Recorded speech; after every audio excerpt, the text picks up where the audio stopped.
the plea in the dust. The sky was red with smoke and the ground was covered in ash.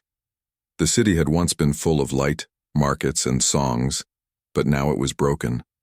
Walls collapsed, fires burned in silence, and the air smelled of death. A lone human soldier walked carefully through the ruins, his boots crunching on glass and broken stone. His name was Daniel, and he had been ordered to scout the ruins for survivors. He thought he would only find corpses. But then, in the middle of the rubble, he heard a small voice. "Please, human." Daniel turned quickly, hand on his weapon. From behind a shattered wall stepped a young alien girl. Her skin glowed faintly in the dark, like pale silver dust under the firelight. Her clothes were torn, her eyes wide with fear. She looked too young to be wandering these ruins alone. The soldier raised his hand slowly, signaling no harm. "It's all right, I won't hurt you." The girl clutched her hands to her chest, her voice shaking. "My mom, she can serve you. She can cook, clean, obey, anything you want. Please, just give us shelter." Daniel froze. Her words cut deep. This wasn't a request for food or water. It was desperation. She was bargaining her mother's dignity just for safety. "Where is your mom?" he asked carefully. The girl's eyes darted to the shadows. From behind the broken wall, a woman stepped out slowly. She was older, her skin carrying the same faint glow, but her face showed years of suffering. She held her daughter close, bowing her head as if she expected punishment. "We have nothing," the woman whispered. "No home, no family, they took everything. If you turn us away, they will find us and we will die. Please, I can work. I can serve." Daniel's chest tightened. He had seen refugees before, but never this kind of plea. They weren't asking for kindness. They were offering slavery just to survive. The ruins around them groaned with distant echoes. Somewhere in the smoke, heavy footsteps thudded, patrols of enemy soldiers searching the streets. The girl flinched and buried her face in her mother's side. Daniel whispered sharply, "Stay low, follow me." He guided them into a half-collapsed building. Inside, the air was thick with dust, but it was safer than the open street. The mother tried to kneel before him, lowering her head. "I will obey any command," she said. "Just don't send us away." Daniel felt anger, not at her, but at the galaxy that forced her into this. He pulled her back to her feet. "You don't need to kneel. You're safe with me." The mother's eyes widened as if she didn't believe him. The girl clung to his sleeve, her small fingers trembling. Outside, the footsteps grew louder. Enemy voices shouted in their strange tongue, closer now. Daniel tightened his grip on his rifle and peeked through the cracked wall. The patrol was sweeping the street, searching every corner. The girl whispered, "They're looking for us.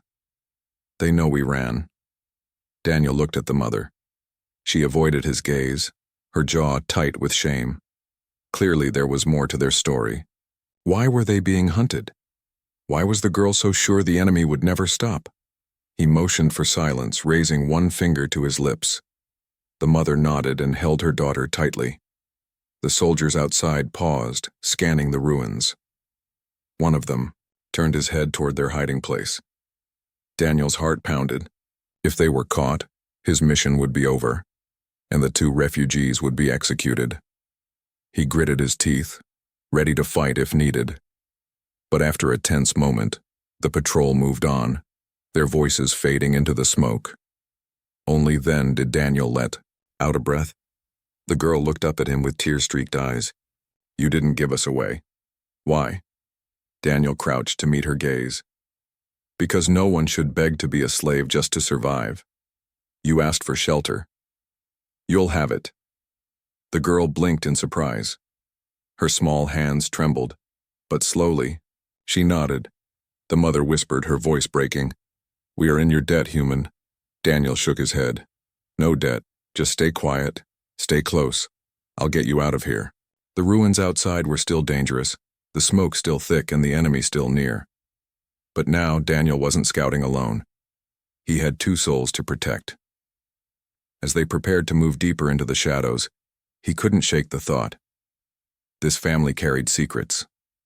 The enemy wanted them desperately, and now, by saving them, he had tied his own fate to theirs. Shelter of strangers. The road out of the ruined city was long and dangerous. Daniel led the alien mother and her daughter through broken streets, past burning towers and into the shadow of collapsed bridges. The smoke choked their lungs, and every distant noise made the girl flinch. The mother walked behind him, carrying nothing but fear. She never asked where they were going. She only whispered again and again, "Thank you. Thank you, human." Daniel did not answer. His mind was heavy. He had seen refugees before, hungry, desperate, lost, but this family was different. They were being hunted. He had no orders to protect them, yet his heart refused to leave them behind. After hours of moving through rubble, they reached a canyon where the earth had cracked open during the bombardments. Hidden below, half inside caves, was a secret camp, one of the shelters where human soldiers and survivors gathered. As Daniel guided them down the rocky path, guards raised their rifles. "Identify yourself," one of them barked. Daniel lowered his weapon, lifting his hand. "Sergeant Daniel Ross, 12th Division, I found survivors." The guard stepped aside but eyed the aliens with suspicion. Their glow made them stand out in the dusty night. Inside the camp, fires burned in barrels, giving off weak light. Tents were crowded together. Children huddled near their mothers. Men sharpened makeshift weapons. The camp smelled of sweat, smoke, and fear. The little girl clung tighter to Daniel's sleeve as whispers spread through the camp. "Aliens," someone muttered. "Why bring them here?" Another spat. "They'll bring trouble." The camp leader, a tall man named Captain Ward, approached. His face was hard and lined from years of war. He looked at Daniel first, then at the mother and child. "Explain," Ward said coldly. Daniel kept his voice calm. "I found them in the ruins. They were being hunted. They need shelter." Ward's eyes narrowed. "And you think this camp is a hotel? We don't have food for our own?" Before Daniel could answer, the mother stepped forward. She lowered her head and spoke in a trembling voice. "I can serve," she said. "I can cook, clean, obey, just let us stay." Gasps spread among the nearby soldiers. Some smirked, others frowned. The captain's lips curled into a bitter smile. "So that's it? You'll be our servant?" The woman nodded quickly. "Anything. Just spare my daughter." The girl hid her face in her mother's side, trembling. Daniel's jaw tightened. He hated hearing those words again. "We're not slavers," Daniel snapped. Ward turned to him. "Then why bring them here? You know what happens when we take in strays. The enemy will come looking." Daniel said nothing. He knew Ward was right, but something inside him refused to abandon them. To everyone's surprise, the mother suddenly knelt down and began clearing ashes near the campfire pit. She used her hands, ignoring the sharp stones. Soldiers watched silently as she arranged the firewood neatly, then pulled strange herbs from her pouch. Within minutes, a warm scent filled the air. Spices, rich and deep, unlike anything the soldiers had tasted in months. The men around the fire leaned closer, sniffing the air. "What is that?" one whispered. The mother stirred a pot with steady hands, her glowing skin shining faintly in the firelight. She ladled out small portions and offered them humbly. One soldier tasted the stew and his eyes widened. "It's good, better than rations." Another soldier snatched a bowl and ate quickly. Soon men who had muttered against her were silent, too busy eating. Ward folded his arms, unimpressed. "Cooking tricks won't save you when the enemy comes." The mother bowed her head again. "Then I will clean, I will serve, just don't send us out." The girl pulled at Daniel's arm, her voice small but urgent. "Please don't let them throw us away." Daniel crouched and met her eyes. "No one's throwing you away." His voice was firm, but doubt stirred inside him. He could not promise her safety, not in a war like this. That night, as soldiers slept, Daniel sat awake by the fire. The girl rested against her mother, finally asleep. The mother herself did not sleep. Her eyes stared into the flames, haunted. Daniel leaned closer. "Why are they hunting you?" The patrols were looking for someone. Was it you? The woman froze, her face pale. For a long moment, she said nothing. Finally, she whispered, "We ran from them. They will never forgive it." Daniel frowned. Who? Her eyes glistened. The masters, the ones who kept us in chains. She lowered her gaze, shame burning in her voice. I cooked for them. I cleaned their halls. I obeyed every order. But when they turned on my daughter, I fled. Daniel's fists clenched. Now it made sense. She wasn't just another refugee. She had escaped from the very enemy who burned these cities, and they would not stop until they dragged her back. The night wind howled through the canyon. Somewhere far away, Daniel thought he heard the rumble of machines moving through the dark. He looked at the sleeping child, then at her mother, and knew one thing for certain. Bringing them into the camp had changed everything. Whispers of the enemy. The camp woke with the gray light of dawn. Smoke from the fires rose into the cold morning air, carrying the scent of burned wood and boiled stew. Soldiers stretched their sore muscles, children cried for food, and the sound of distant explosions rumbled like thunder across the valley. Daniel was already awake. He had not slept much. His eyes kept drifting to the alien woman and her daughter, huddled in a corner of the tent. The girl slept soundly, curled up against her mother, but the mother had not closed her eyes all night. She sat upright, her gaze fixed on the camp entrance as if waiting for danger to arrive. When Daniel stepped outside, whispers followed him. Why is he protecting them? One soldier muttered. They'll bring death here, another said. Ward should throw them out before it's too late. Daniel ignored the voices, but inside he felt the weight of them. He knew the camp was divided. Some men had enjoyed the woman's food last night, but that did not mean they trusted her. Fear was a dangerous thing, and fear could turn into hate very quickly. As the sun climbed higher, the captain called a meeting. The soldiers gathered around the fire pit, sharpening their knives, cleaning their rifles. Ward stood tall, his hard eyes sweeping over the camp. The scouts returned, he announced. The enemy is close. Patrols are sweeping the city. They're looking for someone. At once, all eyes shifted toward the mother and daughter sitting in the shadows. The whispers grew louder. Ward raised his hand for silence. We don't know for certain, he said. But we must be cautious. If they are the reason the patrols are here, we cannot afford the risk. The mother lowered her head, shame burning her cheeks. The girl clutched her hand tightly. Daniel stepped forward. Throwing them out will not stop the patrols. If the enemy is close, we need to prepare defenses, not turn on refugees. Ward's jaw tightened. You speak as if you know more than you say, Sergeant. Why are they so important to you? Daniel glanced at the woman. Her eyes pleaded silently, begging him not to reveal her past. He swallowed hard. They're survivors, same as anyone else, that's enough. The captain did not look convinced. Later that day, Daniel found the mother near the cooking fire. She was cleaning the soldier's armor, her hands moving carefully over the dented metal plates. She did not complain, did not pause, even when the sharp edges cut her fingers. Blood mixed with dust on her glowing skin, but she hid the pain. Daniel crouched beside her. You don't have to do this, he said. She shook her head. If I don't work, they will throw us away. My daughter must live. For her, I will obey anyone. Daniel studied her face. She spoke like someone who had never known freedom. His chest tightened. Humanity had fought the enemy for survival, but she had lived under them, serving their every command. Before he could speak, the girl appeared, carrying a small bundle of herbs she had gathered near the canyon. Her smile was faint but proud. I can help too, I'm not useless. Daniel's heart softened. She was only a child, yet already she believed she must earn her place in the world. But before he could answer, a shout echoed through the camp. A scout ran in, panting.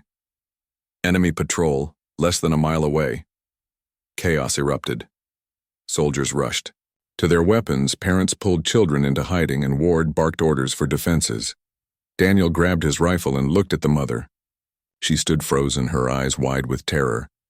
"They're coming for us," she whispered. Daniel narrowed his eyes. "Why you? What do they want?" Her lips trembled. For a long moment she said nothing. Then finally she spoke. "Because I know their secrets." Daniel's grip tightened on his rifle. "What secrets?" She looked at him with haunted eyes. "Weaknesses. Things that could destroy them. I saw too much when I served in their halls. If they find me, they will silence me forever." Daniel's breath caught. Now it was clear. This was not just about survival. This woman carried knowledge that could change the war. Outside, the sound of engines grew louder. The ground trembled as the patrol moved closer.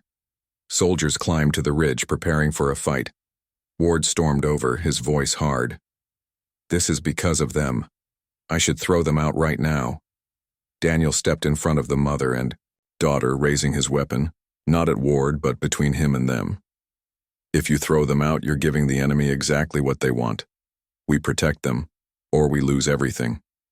The camp fell silent. Soldiers stared, unsure whether to back Daniel or their captain. The engines roared closer and dust rose in the distance. The girl clung to Daniel's sleeve, her eyes filled with tears. "Don't let them take my mom." Daniel's jaw tightened. He had already made his choice. As the first enemy machines appeared on the horizon, shining black in the morning sun, Daniel muttered under his breath, "Then let them come. They won't take her." The truth in chains. The sound of the enemy grew heavier with each minute. Their machines clattered like metal beasts, shaking the canyon walls. The humans in the camp gripped their rifles tighter, faces pale but fierce. Everyone knew what was coming. Captain Ward stood at the center, shouting orders. "Hold your ground! No one fires until I give the word!" His voice carried authority, but even he looked uneasy. Daniel stayed close to the alien woman and her daughter. The girl clung to his sleeve, trembling. The mother stood tall but silent, her glowing skin dim in the firelight. She looked like someone carrying a weight too heavy to bear. The first enemy vehicle rolled into view on the ridge. Black metal, sharp angles, and the cruel symbol of their empire painted across its side. Soldiers marched behind it, tall, armored, their glowing eyes scanning the canyon like predators. The camp fell into silence. Then a voice thundered through a loudspeaker. "Return the traitor to us, and you will be spared." Every eye turned toward the woman. She lowered her head. Shame flooding her face, Ward's expression hardened. He grabbed his rifle and strode toward her. "It's true, then. You are the reason they're here," the girl cried out, clinging to her mother. "No, don't take her." Daniel stepped between them and Ward. "She's not the enemy." Ward's jaw tightened. "She's worse. She's a magnet for them. If we keep her, we're all dead." The mother finally spoke, her voice breaking. "They will never stop. Even if you give me to them, they will return to kill you. But if you protect, Meg, I can help you fight them." Ward's eyes narrowed. "Fight them? You're a servant. What could you possibly know?" She raised her gaze, and for the first time Daniel saw fire in her eyes. "I was a servant in their halls. I cooked their meals, cleaned their chambers, bowed to their every command. But while I obeyed, I watched. I listened. I learned their secrets. I know their weaknesses." The camp stirred with uneasy murmurs. Could it be true? Ward scoffed. "Weaknesses? Lies to save your skin." The mother's voice sharpened. "Their armor suits, they cannot stand too long without the cooling packs inside. Overload the packs and their soldiers burn alive. Their supply convoys carry power cells, break them, and their weapons fail. I know where they hide their commanders when they fear assassination." Daniel's heart pounded. This was no ordinary refugee. She carried knowledge that could tilt the war. But before anyone could react, the enemy voice boomed again. "Give us the woman or we burn your camp to ash." The soldiers tensed. Ward turned to Daniel, fury in his eyes. "You brought this. Here, you made us targets." Daniel raised his weapon. "If you hand her over, you're no better than them." The standoff stretched, tension like a knife between them. Then, without warning, the enemy struck. A flash of light, and the ridge exploded. The first blast shook the ground, throwing men off their feet. Screams filled the air as fire tore through tents. Enemy soldiers poured down the slope, weapons blazing. Chaos swallowed the camp. Ward roared orders, soldiers firing back desperately. Daniel dragged the mother and daughter behind a wall of crates. Bullets and plasma bolts cracked the air, sparks flying inches from their heads. The girl cried, covering her ears. "They'll take us." Daniel grabbed her shoulders. "Not while I'm breathing." The mother stared at him, fear and hope clashing in her eyes. Then, with trembling hands, she pulled something from her robes, a small device, glowing faintly. Daniel frowned. "What is that?" she whispered. "The chains they gave me. I kept one piece. It is both prison and key. With it, I can overload their cooling packs. I never had the chance to use it before." Daniel's eyes widened. This was real. Her story was no lie. The enemy soldiers swept closer, their armor glowing with deadly energy. The camp defenses began to crumble. Ward shouted for a retreat, but the soldiers were being pushed back step by step. The mother pressed the device into Daniel's hand. "If I go with them, they will kill me and take it. But if you trust me, I can show you how to end them." Daniel stared at the device, then at her. He saw no servitude now, no broken slave. He saw a survivor with fire burning inside her. Another blast shook the canyon, collapsing part of the cliff. Dust filled the air. The enemy soldiers advanced, their glowing visors shining through the smoke like demons. Ward appeared, blood running down his cheek. "Give her up, Ross, that's an order." Daniel looked at the mother, then at her daughter, who clung to him like he was the last hope she had. "No," Daniel said, standing tall. His voice was steel. "I don't follow orders that betray humanity's soul." Ward's face twisted in rage, but before he could answer, the enemy broke through the barricades. The mother grabbed Daniel's arm.